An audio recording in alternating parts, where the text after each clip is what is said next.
ઠંડી સિઝનમાં ઓળો ખાવાની મજા જ કંઈક અલગ છે. તો આજ ડિમ્પલ્સ ડિશીસમાં કાઠિયાવાડી સ્પેશિયલ રીંગણાનો ઓળો બનાવીશું. એ પણ ગરમ ના લાગે તે માટે શું ઉમેરવું જોઈએ, કઈ રીતે બનાવવો જોઈએ જેથી વધારે ઓઇલ ના થઈ જાય, ઓછું ઓઇલ ના થાય અને એકદમ રસકસતો બને, એને એકદમ લચકા જેવો બને. તો રેસીપી શરૂ કરીએ.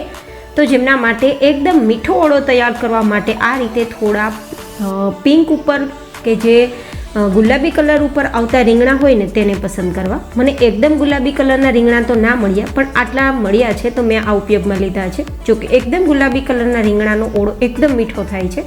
તો મેં લગભગ 500 ગ્રામ જેટલા મોટા રીંગણા છે તે લીધા છે. અને હવે ઉપરની જે દાંડીનો ભાગ છે તેને હટાવી દીધો છે. અને હવે આ રીતે આપણે એક વચ્ચે કટ લગાવી દઈશું. આ રીતે કટ લગાવવાથી રીંગણાની અંદરની ખરાબી છે કે નહીં તે ચેક પણ થઈ જશે અને રીંગણા ફટાફટ શેકાઈ જશે. ગેસનો ઓછો ઉપયોગ કરીને રીંગણાને શેકવા હોય તો આ રીતે એક રીંગણામાં 4 થી 5 તમારે ઊભા કટ લગાવી દેવા અને આ રીતે ચેક પણ કરી લેવું, જેથી રીંગણા છે તે ફટાફટ શેકાઈ તો જશે પણ અંદર ખરાબી છે કે નહીં તે પણ ખબર પડી જશે. હવે આ જ રીતે બંને રીંગણામાં કટ લગાવ્યા બાદ આ રીંગણની છાલ ફટાફટ નીકળી જાય તે માટે આપણે એકદમ લાઇટ વેટ તેલ લગાવીશું. એકદમ આપણે આછું તેલ લગાવવાથી રીંગણા છે તેની છાલ ફટાફટ નીકળે છે. તો આ ખાસ ટિપ્સને અપનાવજો.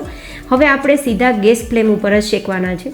તો આ રીતે આપણે થોડી વાર રીંગણને ફેરવતા જશું અને રીંગણ એકદમ શેકાઈ જાય, અંદર સુધી બફાઈ જાય વરાળથી અને આ રીતે સ્ટીમથી ત્યાં સુધી આપણે શેકી લઈશું. તો આ રીતે રીંગણા શેકાઈ ગયા છે. તો ઉપરની છાલ એકદમ કાળી થઈ ગઈ છે, જે ઇન્ડિકેશન આપે છે કે રીંગણા શેકાઈ ગયા છે. તો હવે એકદમ ઠંડા કરી લઈશું. એ રીંગણા થોડા ઠંડા થાય ત્યાં સુધીમાં આપણે તડકો લગાવી લઈએ. તો લગભગ 3 થી 4 મોટી ચમચી જેટલું મેં તેલને ગરમ થવા રાખ્યું છે. વધારે આપણે તેલ ગરમ નથી કરવાનું. એકદમ મીડિયમ ગરમ તેલમાં અડધી નાની ચમચી જેટલી રાઈ, જીરું અને હિંગ ઉમેરી દઈશું. અને પછી અહીંયા મેં લીલી ડુંગળી લીધી છે, લગભગ 1 કપ જેટલી. તમે વધઘટ કરી શકો છો, ના ઈચ્છા હોય તો સ્કીપ કરી શકો છો. અને સૂકી જો ડુંગળી હોય તો પણ લઈ શકો છો, પરંતુ જનરલી ઓળાની અંદર લીલી ડુંગળીનો સ્વાદ ખૂબ જ સરસ આવે છે. અને હવે તો વિન્ટર સિઝન શરૂ થઈ ગઈ છે તો આ રીતે લીલી વસ્તુઓ તમને મળી જશે. અને 2-3 આમ જેટલા મરચાંના ટુકડા ઉમેરી દઈશું અને 2-3 ચમચી જેટલું લીલું લસણ સમારેલું ઉમેર્યું છે.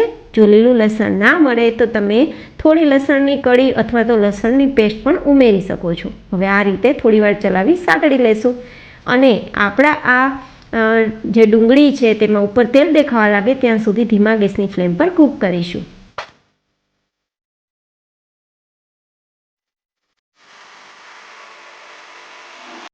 બે મિનિટમાં જ લગભગ આપણી ડુંગળી ઉપર તેલ દેખાવા લાગ્યું છે. મતલબ ડુંગળી અને જે આપણે લસણ નાખ્યું છે તેનો કાચો ટેસ્ટ જોવો ખૂબ જરૂરી છે. તો રીંગણાના ઓળામાં ખૂબ જ સારો સ્વાદ આવશે એટલા માટે. તો આ રીતે મેં ડુંગળીને સાતળી લીધી છે અને ડુંગળીમાંથી કાચો ટેસ્ટ જતો રહ્યો છે. તો હવે લગભગ 1 ચમચી જેટલી અહીંયા આદુની પેસ્ટ ઉમેરું છું અને થોડા આપણે લગભગ 1 નંગ જેટલા ટમેટાના ટુકડા. અહીંયા ટમેટું છે તે આપણે દેશી નથી ઉમેરવાનું, ખાસ જોવાનું. જો પરદેશી ટમેટું હોય જે ખાટું ઓછું હોય છે અને દરવાળું વધારે હોય તે ટમેટાનો ઉપયોગ કરશું, જેથી ઓળો ખાટો ના થાય અને વધારે પાણીવાળો ના થાય. જનરલી દેશી ટમેટામાં પાણી પણ વધારે હોય છે અને ખટાશ પણ વધારે હોય છે, તો ઓળો પાણીવાળો અને ખાટો થઈ જતો હોય છે. તો ટમેટું ઉમેરતી વખતે ખાસ જોવું. હવે ટમેટા પણ ગળે છે, એકદમ બફાઈ જાય છે ત્યાં સુધીમાં આપણે રીંગણાને ચેક કરીએ તો આપણા રીંગણા એકદમ સરસ ઠંડા થઈ ગયા છે. જો આ રીતે આરામથી છાલ પણ નીકળી જાય છે. મેં તમને કહ્યું હતું ને કે છાલ એકદમ ફટાફટ નીકળે તેના માટે તેલ લગાવવું જરૂરી છે. તો તેલ લગાવવાથી માત્ર આપણે છાલને ટચ કરીએ ને તો છાલ ફટાફટ નીકળી જાય છે. તો આ રીતે છાલ કાઢેલા રીંગણાને હવે આપણે દાંડીથી અલગ કરવાનું છે અને તેને મેશ કરવાનું છે. તો આ રીતે આપણે કોઈ ચમચો હોય અથવા ધારવાળો તાવીથો હોય તેનાથી અથવા ચમચીથી અથવા ચપ્પુથી પણ તમે આ રીતે દાંડીને અલગ કરી શકો છો અને પછી તમે મેશ કરી શકો છો. આ રીતે મેશરનો ઉપયોગ ના કરવો, નહીં તો સ્વાદ થોડો અલગ આવવા લાગશે.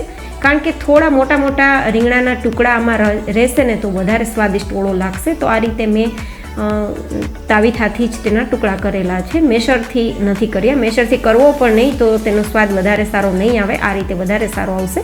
તો રીંગણાના આપણે મેશ થઈ ગયો છે અને આપણા ટમેટાં પણ નરમ થઈ ગયા છે. આ રીતે એકવાર ચલાવીને ચેક કરી લેવાનું. ટમેટાં નરમ થાય એ ખાસ જોવાનું, કારણ કે આપણે ટમેટાને લાસ્ટમાં ઉમેર્યા હતા. તો ટમેટાં નરમ થઈ ગયા છે. તો હવે મસાલાની અંદર આપણે થોડું નમક ઉમેરી દઈશું, 1 નાની ચમચી જેટલું અથવા સ્વાદ પ્રમાણે.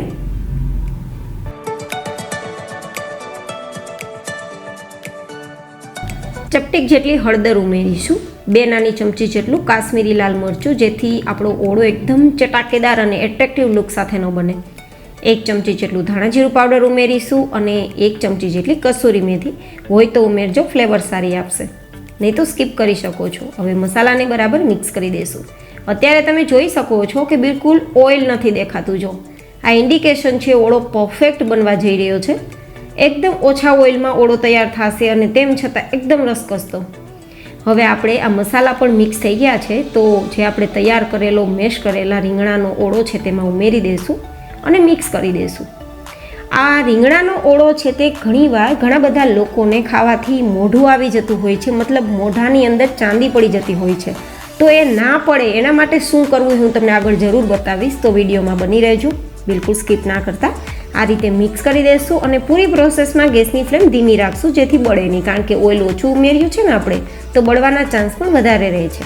તો મિક્સ થઈ ગયું છે અને મોઢું ના આવી જાય, મોઢામાં ચાંદી ના પડે, રીંગણા ગરમ ના પડે, તે માટે આપણે અહીંયા 2 ચમચી જેટલું બટર ઉમેરીશું. જો દેશી બટર હોય તો વેલ એન્ડ ગુડ, ના હોય તો તમે દેશી ઘી 2 ચમચી જેટલું ઉમેરજો. ક્યારેય પણ તમને રીંગણાનો ઓળો ખાવાથી મોઢામાં ચાંદી નહીં પડે, એ હું તમને ગેરંટી આપું છું.